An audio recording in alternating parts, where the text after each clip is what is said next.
Ադրբեջանական կողմը պնդում է, որ խաղաղության պայմանագիրը գրեթե պատրաստ է,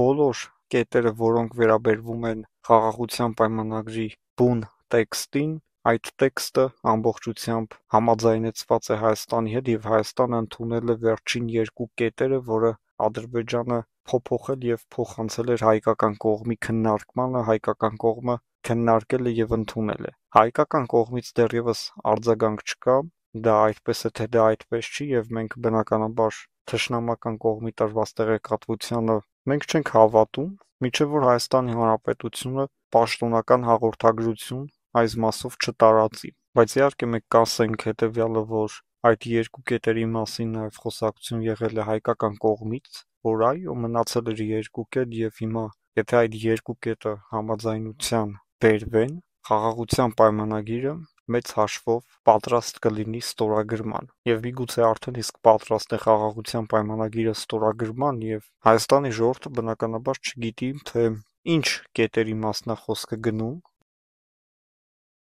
դա շատ վատ է, որ չգիտի ժողովուրդը, միգուցե դա արվում է, որպեսզի չվնասվի բանակցությունները և շարունակվի հանուն խաղաղության այս խաղաղության պայմանագրի ստեղծումը, այսինքն ինչքան քիչ մարդ իմանա դրա բովանդակության մասին, այնքան ավելի հեշտ կլինի աշխատել դրա վրա։ Բայց եթե խոսքը վերաբերվում է Հայաստանի ճակատագրին, մենք կարծում ենք, որ Հայաստանի ժողովուրդը պարտավոր է իմանալ, թե ինչ է ստորագրվելու իր թշնամու հետ։ Ադրբեջանի նախագահը հերթական անգամ սպառնացել է Հայաստանի Հանրապետությանը և Հայաստանի զենք մատակարարող պետություններին, ասելով հետևյալը, որ Հայաստանին ուղարկվող զենքերը բնականաբար օգտագործվելու են ընդդեմ Ադրբեջանի, և ինքը ներկայացրել է, որ այն պետությունները, որոնք զինում են Հայաստանին, նրանք նախապատրաստում են հարձակում ընդդեմ Ադրբեջանի։ Հերթական սպառնալիքները, որը ըստ էության միշտ էլ եղել է, և Հայաստանը շարունակել է և շարունակելու է ձեռք բերել զենքեր այն բոլոր պետություններից, որոնցից հնարավոր է։ Եվ այսօր անվտանգությունը միայն մենք կարող ենք ապահովել, միայն հայ ժողովուրդը կարող է իր անվտանգությունը ապահովել, և հայ ժողովրդի ձեռքի տակ գոնե պետքա լինի նորմալ զենք, զինամթերք, զինտեխնիկա, որպեսզի Հայաստանի Հանրապետությունը այս լարված տարածաշրջանում կարողանա հանգիստ ապրել, և երբ որ մենք ասում ենք լարված տարածաշրջան, մենք մեր գլուխը պտտում ու հասկանում ենք, թե լավ որտեղ է այդ կռիվը, Վրաստանում բնականաբար լարված է ռուսների հետ, Ուկրաինայում լարված է ռուսների հետ, Հայաստանում լարված է Ադրբեջանի և Թուրքիայի հետ, կարելի ասել հիմնականում հենց Ադրբեջանի և Թուրքիայի հետ այդքան լարված չի, համենայն դեպս պատերազմի վտանգ չկա, և հասկանում ես, որ պատերազմները հետսովետական պետությունների տարածքում են, հիմնականում բոլոր պատերազմների մեղավորը Ռուսաստանի Դաշնությունն է։ Ժամանակին սխալ գծելով տարբեր երկրների,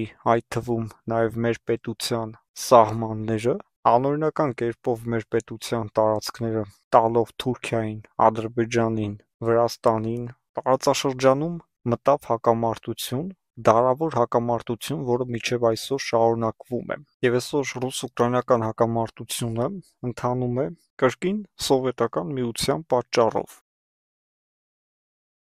Ռուսաստանը իր գործած սխալը Սովետի ժամանակ, երբ որ գծել են Ուկրաինայի սահմանները, այն ժամանակ գծել են, այսօր Պուտինն ասում է, որ դա սխալ է գծվել և պետքա շտկվի, Ուկրաինան պետքա հեռու լինի Ռուսաստանից, եթե լինի պատերազմ, այդ պատերազմը պետքա լինի Դոնեցկում, Լուգանսկում, այսինքն ուկրաինական տարածքներում, որը գտնվում է ռուսական տիրապետության տակ, այլ ոչ թե օրինակ Ռոստովում կամ Կրասնոդարում, որտեղ որ իրականում սահմանակից է Ուկրաինան։ Եվ այսպես ուշադրություն Իսրայելի ղեկավարությունը հայտարարել է, որ Իսրայելը ամեն ինչ անելու է, այսինքն բանակցելու է ամերիկյան կողմի հետ, որպեսզի ամերիկյան կողմը նկատի Ադրբեջանին և Ադրբեջանի հետ ռազմավարական համաձայնություններ ձեռք բերվի, Կովկասյան տարածաշրջանում Ադրբեջանը լինի Միացյալ Նահանգների և Իսրայելի գործընկերը։ Միացյալ Նահանգները գործընկեր ունի, դա Թուրքիան է, բայց Թուրքիան Կովկաս չի համարվում բնականաբար, բայց այդքան էլ հեռու չի Թուրքիան Կովկասից, և կարողանում է Թուրքիան վերահսկողություն սահմանել տարածաշրջանի վրա այն չափով, ինչքանով որ Միացյալ Նահանգները նրանց թույլ է տալիս։ Բայց քանի որ Թուրքիան Իսրայելի հետ ունի թշնամական հարաբերություններ, ամերիկյան կողմը լիարժեք չի կարողանում իր հույսը դնել թուրքական կողմի վրա եւ խնդիրներ են առաջանում երբեմն Էրդողանի հետ։ Քանի որ Ալիևը եւ լավ հարաբերություններ ունի Իսրայելի հետ եւ Թուրքիայի հետ, այսինքն ՆԱՏՕ-ի անդամ պետության, Ալիևը նաեւ խնդիրներ ունի Իրանի եւ Ռուսաստանի հետ, Իրանի հետ խնդիր ունի Սյունիքի հարցի շուրջ եւ նաեւ Ադրբեջանը որոշակի տարածքային պահանջներ ունի Իրանի նկատմամբ, այսինքն դեպի Ադրբեջան հատվածները իրանական, ադրբեջանաբնակ հատվածներ են եւ Ալիևը կարծում է, որ դա իր տարածքներն են եւ պետք է Իրանը դա վերադարձնի։ Իհարկե, ինչը որ անհեթեթություն է։ Ռուսների հետ ունեն խնդիրներ, որովհետեւ իրանք ռուսների նախ միշտ չեն սիրել եւ կարծել են, որ 30 տարի Արցախը ռուսներն են պահել հայերի ձեռքում եւ հետո, քանի որ Թուրքիան ռուսների հետ եղել է միշտ թշնամի պետություն, Ադրբեջանը հետ չէր կարող մնալ եւ ինքն էլ շարունակեց Թուրքիայի գործը եւ Ադրբեջանին ոչ մի բան չկանգնեցրեց, որ ինքն էլ Ռուսաստանի դեմ դուրս գա։ Ռուսներից քաղեց այն ինչ որ իրեն պետք էր, այսինքն դա Լեռնային Ղարաբաղի գրավումն էր, որին հաջորդեց հայության հայաթափումը, էթնիկ զտումը եւ ամբողջությամբ արդեն ռուսական ներկայությունը Լեռնային Ղարաբաղում դարձավ անիմաստ, նրանք դուրս եկան եւ արդեն ադրբեջանա-ռուսական համագործակցությունը դարձավ անիմաստ եւ Ադրբեջանի եւ Ռուսաստանի միջև անցավ սև կատու, դա այն ինքնաթիռի դեպքից հետո էր, երբ որ լարվեց նրանց հարաբերությունները, Ռուսաստանը ինքնաթիռի փողը մի բան էլ ավել փոխհատուցել է, Ռուսաստանի ղեկավարը անձամբ ներողություն է խնդրել եւ էլ ինչ աներ Պուտինը, հիմա դեպք է եղել է, փողը տվել են, ներողությունը խնդրել է, դրանից ավել ոչ մեկ ոչ մի բան չէր կարող սպասել, այսինքն ինչ պետք է աներ։ Ալիևը այդ ամեն ինչը օգտագործեց ընդդեմ Ռուսաստանի իշխանությունների եւ լարեց հարաբերությունները ռուսների հետ Միացյալ Նահանգների